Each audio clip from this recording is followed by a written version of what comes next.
mà sân môi ní chọn admin bằng ổn chọn admin mình này tha user admin ní thử bán disable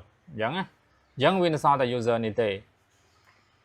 giống roll cam tờ lăng cam tiếp sen cứ video override với tia admin bản tá admin disable bật giống bị thua dương ở ai tờ lăng cam thi ban tệ giống ai tờ lăng cam thi ở ai đại ban tệ vì chọn admin nó hay user nơi sau đây phong phớ cái user thầm đà vì full control giống nằm bay đa saiបញ្ហានេះដើម្បីទៅ enable admin បានជៀសវាងការ install Windows ឡើងវិញវីដេអូនេះបងប្អូនអាចមើលបានណាដំបូងដៃបងប្អូនត្រូវមាន USB flash មួយមកយើងទៅ download កូនកម្មវិធីមួយកម្មវិធីនោះឈ្មោះថាកម្មវិធីនេះឈ្មោះ HBCD PE នេះហើយបន្តមកយើងយក flash របស់យើងដែលទៅដោតចូលកុំព្យូទ័រទៅដើម្បីយើងធ្វើ boot វាណាខ្ញុំធ្វើ boot ជាមួយ RAFO យើងដោតចូលទៅបន្តមកយើងជ្រើសរើសនេះដោតទៅជ្រើសរើស flash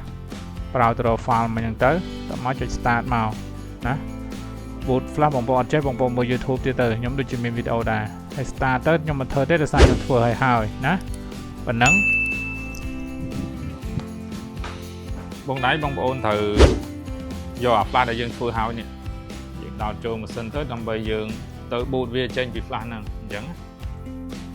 ដោយសារវីដេអូនេះខ្ញុំបាន reset ហើយអញ្ចឹងខ្ញុំសូមគាត់បង្ហាញទៅបងប្អូនដែរបើតាមដោយសារខ្ញុំបាន disable រួចហើយ enable រួចហើយអញ្ចឹងយើងចុច i12 ទៅដើម្បី boot មនុយចេញដើម្បី boot ចេញពី flash ទៅលើ Dell នេះបើម៉ាស៊ីន Mac ផ្សេងបងប្អូនមើលចុចតាមចាក់ស្ដែងណា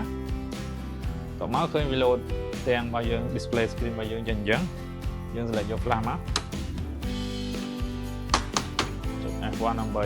ផ្លេសវាពង loading file ឥឡូវវាដើរចប់ហើយបងប្អូនដើរចប់ហើយវាមាន2បងប្អូនណាបងប្អូនអាចចុច start នេះហើយបន្តមកបងប្អូនឃើញពាក្យ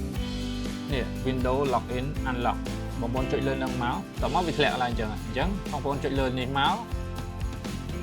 ហើយបន្ទាប់មកបងប្អូន unlock វាមកវា reset មកឬក៏បងប្អូន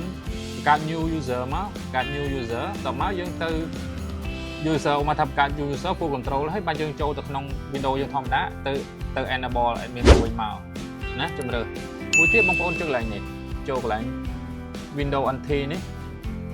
NT with password edit នេះបងប្អូនចុចកន្លែងមកវា user កន្លែងនេះវាធ្លាក់ user ច្រើនអញ្ចឹងដោយសារខ្ញុំធ្វើហើយអញ្ចឹងវាធ្លាក់មកទៅអញ្ចឹងបងប្អូនចុចលើ user admin មកហើយតមកយកវា unlock មកតមកវា unlock ហើយអញ្ចឹងហើយឬក៏យើង set password នេះទៅតមកយើង save ទៅ restart ទៅតែប៉ុណ្្នឹងទេហើយបងប្អូនអញ្ចឹងមានតែប៉ុណ្្នឹងឯងបងប្អូនដោយសារនេះវាអត់ចេញ user ដោយសារខ្ញុំបាន reset ហើយអញ្ចឹង